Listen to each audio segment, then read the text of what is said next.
itu yang hati saya memang saya rindu untuk bisa menjadi jembatan buat orang-orang untuk bisa mencapai mimpi-mimpinya. Ketika saya punya uang waktu itu umur berapa ya, 17 kali ya, saya langsung pikiran saya, ini mau diapain ya uangnya, mau dikasih bisnis yang mana ya, gini harus diputerin gimana ya, itu yang kayak udah berdarah daging kayaknya. Waktu itu cuma satu pas zaman saya, ya akuntansi, dan akuntansinya apa, perpajakan. Jadi saya nggak bisa milih, tapi ya udahlah saya ambil aja, nggak ada salahnya kan saya belajar. Oke, nah sekarang pertanyaan berikutnya, kalau gitu what's next? Kan udah menang Olimpiade, juara dunia, ya kan? Kalau sebelumnya memang udah pernah mau berhenti karena itu udah selesai, sekarang apakah ini benar-benar bakalan berhenti atau masih lanjut lagi?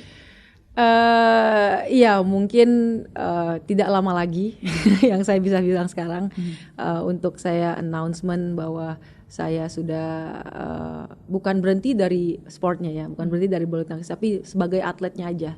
Tapi memang saya memang ada di bulu tangkis ini memang untuk melayani kan, maksudnya untuk apa yang bisa saya kasih, bukan hanya sebagai atlet tapi mungkin juga bisa sebagai yang lain-lainnya gitu, kontribusi yang lain-lainnya ya.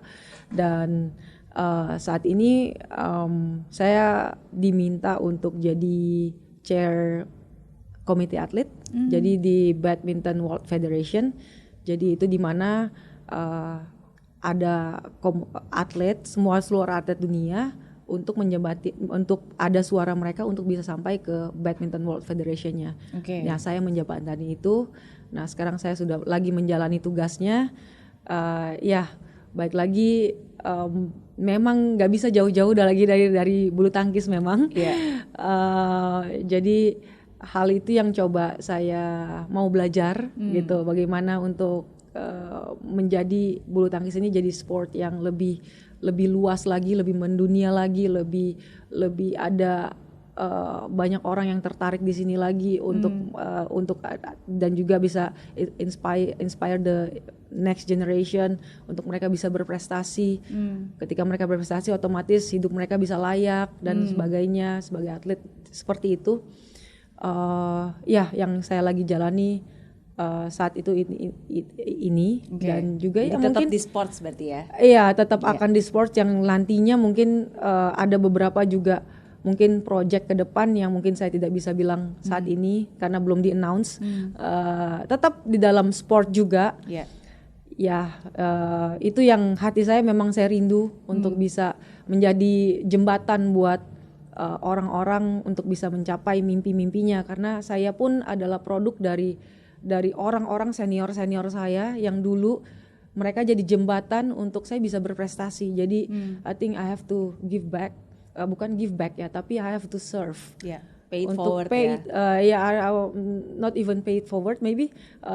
Memang sudah ada di dunia ini dan kita harus menolong satu sama lain gitu, untuk ada kontribusi yang lebih baik lagi untuk dunia olahraga bulu tangkis dan untuk lebih spesialnya untuk Indonesia. Gitu sih. Walaupun sebenarnya seorang Gracia Poli punya banyak bakatnya selain olahraga, termasuk sebenarnya punya bakat nyanyi juga. Oh no. Kalau itu cuman ya, kalau menyanyi enggak kayaknya ya, kayak Tuhan enggak kasih saya suara yang bagus. Masa sih? Kayaknya banyak bisa dilatih tetapi enggak bisa jadi profesi. Tapi saya memang suka juga dunia art. Memang dari kecil saya selain main bulu tangkis bakat gitu, kayaknya saya juga ada bakat jadi musisi. Maksudnya main ya itu main gitar, karena saya cepat banget belajar. Enggak juga, enggak gitu. Tapi saya juga tertarik di memang dari bidang bisnis juga. Makanya beberapa saya dan suami saya coba mengelola beberapa bisnis dan perusahaan yang kami lagi bangun sekarang. Memang kayaknya itu ada dalam dari saya dari umur ketika saya punya uang waktu itu umur berapa ya, 17 kali ya. Saya langsung pikiran saya, ini mau diapain ya uangnya, mau dikasih bisnis yang mana ya, gini harus diputerin gimana ya, itu yang kayak udah berdarah daging kayaknya. Jadi saya coba bagus dong, kan memang harus merencanakan. Betul, merencanakan. Ya mungkin kalau bisa dibilang di sini mungkin teman-teman juga mungkin ada yang atlet di sini.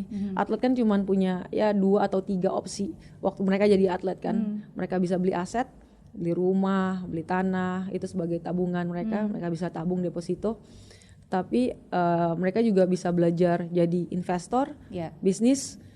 Gimana ya nggak boleh banyak-banyak, maksudnya start small, maksudnya karena kan belajar, karena nggak boleh efek juga itu ke dalam karirnya olahraganya sendiri. Karena waktu saya bilang saya boleh belajar yang lain, hal-hal bisnis yang lain, tetapi itu tidak boleh efek ke dalam core-nya saya, karena saya adalah pemain bulu tangkis.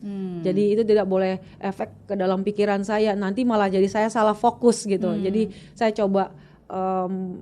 coba untuk bertahan di situ dulu untuk belajar. Saya punya uang, coba saya belajar apa yang saya bisa kembangkan, dan sekarang ya puji Tuhan dengan berjalannya waktu akhirnya juga ada beberapa setelah berhenti, ada beberapa bisnis yang memang saya mau coba jalanin dan memang sudah sedang jalanin sih ya, sudah dari beberapa tahun lalu. Jadi properti ya, dan sepatu, ya lifestyle, dan jadi ya investor di beberapa perusahaan. Jadi ya itu yang it's good for us sebagai atlet untuk bisa tahu masa depannya kemana, dan tahu hatinya di mana, hatinya tetap di bulu tangkis. Tapi proses untuk terus mau belajar itu yang juga luar biasa sih, karena mungkin banyak yang nggak tahu bahwa seorang Gracia Poli sebenarnya juga kuliahnya perpajakan. Dari begitu banyak hal yang bisa dipilih. Gini, sebenarnya kalau kuliah itu jadi ada salah satu universitas, saya boleh sebutkan Trisakti, mereka membantu kami waktu itu di tahun 2012 untuk memfasilitasi atlet-atlet ini berkuliah, bisa kuliah. Jadi mereka kasih pelajaran, gurunya, dosennya datang ke pelatnas untuk ajarin kita. Iya betul, saking seperti itunya mereka peduli ya. Tapi ya itu cuman bisa ada 2. Waktu itu cuman 1 pas zaman saya.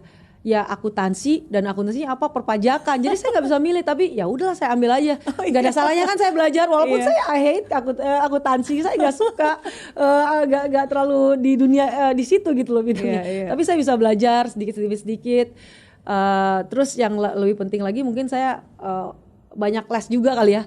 Saya les apa ya, saya lesin. Les apa? Ya lebih kepada bahasa sih sebenarnya, karena saya senang juga untuk berinteraksi dengan atlet luar dan juga negara luar kan. Saya senang juga history, jadi saya coba pengen karena kita komunikasi kan, kalau kita bisa bahasa Inggris gitu ya, tapi belum tentu atlet luar atau teman-teman di luar itu bisa Inggris juga. Jadi nggak ada salahnya juga saya bisa mendalami bahasa mereka, sekalian justru itu menambah wawasan saya juga kan. Gitu. Jadi bisa bahasa apa aja nih? Saya lagi les ya, sekarang lagi sementara sebenarnya sih ini saya les terus menerus, nggak berhenti. Jadi dari dulu saya udah ya Korea, terus kalau banyak teman-teman Thailand saya, jadi sedikit little bit of Thailand. Terus Mandarin itu gara-gara di China, kita sering pertandingan ke Cina, tetapi nggak bisa bahasa Cina dulu, belum ada Google Translate, belum ada jadi bisanya gitu-gitu, bisa pesan makan bisa lah dikit. Cek. Nggak kayak Cibari mungkin bisa banyak ya. Nggak bisa. Bisa semua ya. Jadi kayak gitu-gitulah. Jadi mencoba, pernah dulu les Mandarin yang tulisan tapi emang susah ya. Aduh. Tapi nggak apa-apa, suami saya sekarang bisa Mandarin, bisa menutupi kekosongan itu. Saling melengkapi. Iya. Ya, tapi again sekali lagi ini berarti menunjukkan bahwa ya seseorang juara itu dibentuk bukan hanya dari skillnya saja ya, tapi kan berarti you are a very kamu tuh seorang maunya benar-benar mau belajar gitu. You have a student mindset, terus belajar terus upgrade diri. Betul. Itu salah satu core sebenarnya untuk kita menambah wawasan yang saya realize sekarang, karena hidup kita kan nggak selalu bulu tangkis nih, dan bulu tangkis itu adalah memang core kita, tetapi harus didukung dengan core, dengan support system yang lain, yaitu ketika kita bisa belajar bahasa Inggris misalnya, atau belajar bahasa Spanyol, itu kan menambah wawasan kita kan. Yeah. Nah, sewaktu kita main bulu tangkis, kita lagi stuck, kita lagi aduh harus apa ya, strategi apa. Nah, itu kan otak kita dilatih terus-menerus. Nah, part yang kecil ini sebenarnya ini small part yang membantu core-nya bulu tangkis ini. Jadi ketika kita di dalam lapangan, kita tahu kita mau strategi seperti apa. Kayak encer aja gitu loh otaknya. Untuk jadi nggak stuck. Ketika kita ketinggalan lagi lawan leading gitu 10-1, aduh harus gimana ya saya. Nah ketika kita tanpa kita sadarin itu benar-benar ngaruh. Saya sih ngaruh banget. Makanya saya seneng untuk bisa belajar hal-hal yang lain di luar itu, karena untuk mendukung bulu tangkis saya ini, jadi atlet saya ini gitu, untuk mendukung supaya saya bisa jadi juara. Jadi apapun yang menjadi juara, yang bisa menjadi juara, yang bisa untuk saya menjadi juara, seorang juara, saya akan lakuin. Yaitu even though small parts itu ya belajar hal-hal yang kecil ini ya, bahasa lah, belajar piano lah, belajar masak lah, apalah itu loh ya saya lakuin sih. Iya.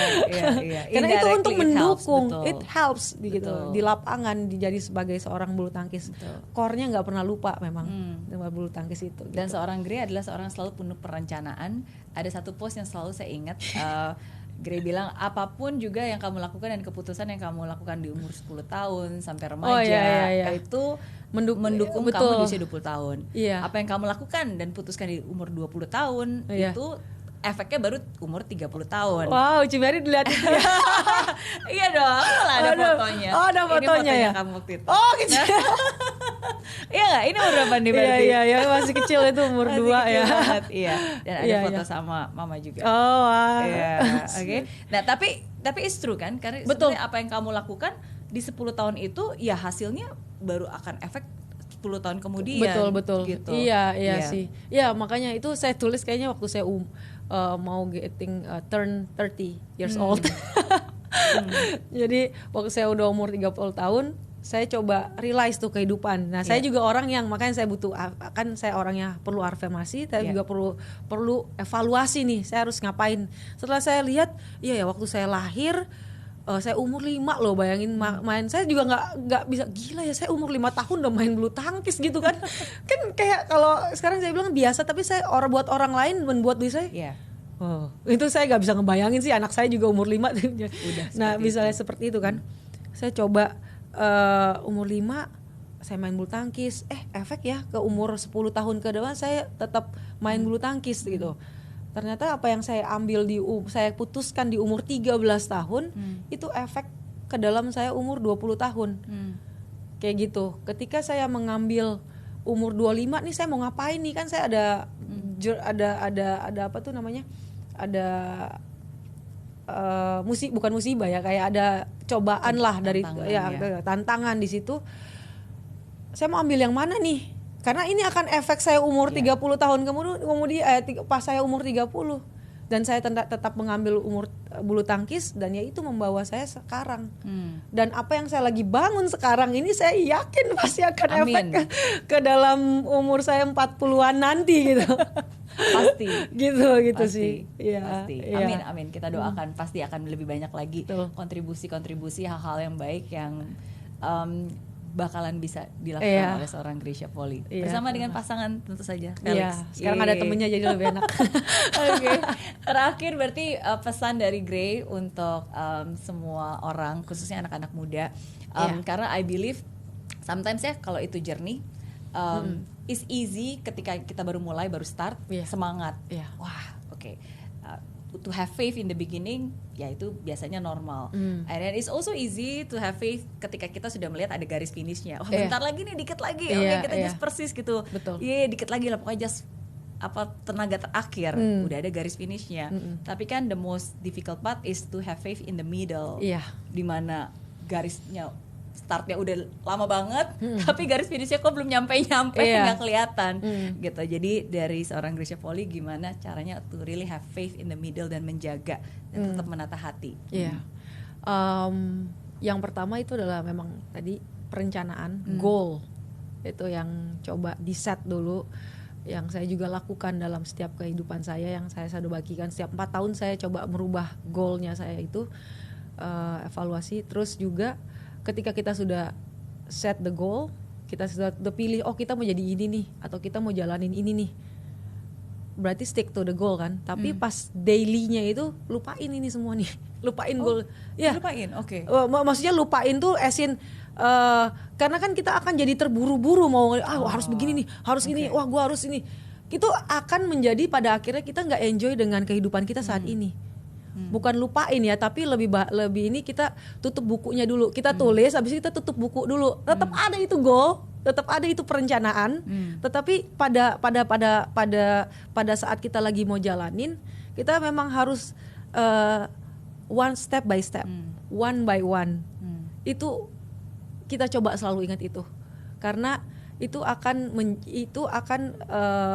melit kita kepada kesuksesan yang kita mau. Mungkin tadinya kita 4 goal, kita udah kadang ya, kita misalnya 4 tahun aku harus jadi, misalnya punya kesuksesan, bisa kita punya rumah lah, misalnya aku pengen punya rumah 4 tahun, terus kita udah, waduh 3 tahun sebenarnya aku belum cukup nih untuk beli rumah ini gitu, tapi ternyata kan ya udah aku nabung dulu, mungkin kita bisa undur 6 tahun misalnya, jadi 2 tahun lagi deh. Pada akhirnya kita bisa nyampe ke situ. Daripada kita udah set, kita keburu-buru, kita liatin goal kita terus itu, kita jadi kayak orang yang wah pokoknya dalam 4 tahun gue harus selesaiin ini, 4 tahun ini gue harus selesaiin ini. Kita tuh kayak nggak enjoy dengan apa yang kita lagi lakuin sekarang. Sedangkan itu bisa tengah jalan kita bisa ada apa namanya? Yang fleksibel ya. Iya bisa dalam tengah jalan tuh bisa ada tantangan. Nah tantangan ini yang kita harus coba enjoy dengan the process supaya bisa nyampe. Jadi itu yang coba saya lakukan dalam kehidupan saya. Gitu ya. Tetap punya mimpi, tapi ya tidak perlu dipaksa, karena seringkali yang Geri juga bilang target kalau memaksa target itu justru lebih melukai hati. Iya, karena target yang terbaik, ya pasti akan nyampe ke sana juga. Tetap punya target. Tapi dalam perjalanannya itu kita harus be flexible. Yang Cimeri juga bilang tadi, dalam meraih semua apa yang kita inginkan. Untuk mencapai target itu. Setuju. Thank you so much sekali lagi buat Geri. Thank you sudah berbagi. Thank you sudah menjadi panutan bagi kita semua. Thank you sudah sudah mau setia pada prosesnya dan akhirnya menunjukkan kepada kita bahwa tidak ada yang tidak mungkin. Ya semua bisa diwujudkan dan tidak pernah ada kata terlambat. Terima kasih sama-sama. Sama-sama. Senang banget, aku juga terinspirasi dari Cimeri, nonton dulu udah lama, nonton filmnya, bukunya dan lain-lain. Thank you. So now you become my inspirations too. Oke, dan semoga apa yang diberikan hari juga bisa bermanfaat. Seperti saya bilang, setiap orang punya cerita dan setiap cerita selalu membawa pelajaran berharga, dan semoga cerita dari seorang Grisha Poli bisa membawa pelajaran berharga buat kalian semua. Tetap setia pada prosesnya, fight till the end and never give up. God bless. Bye-bye. Bye-bye.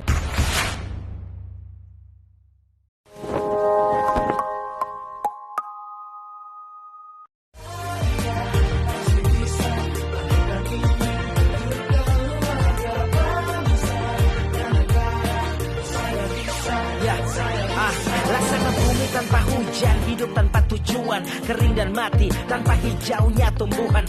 Demikian kalau mimpi tak kunjung terjadi.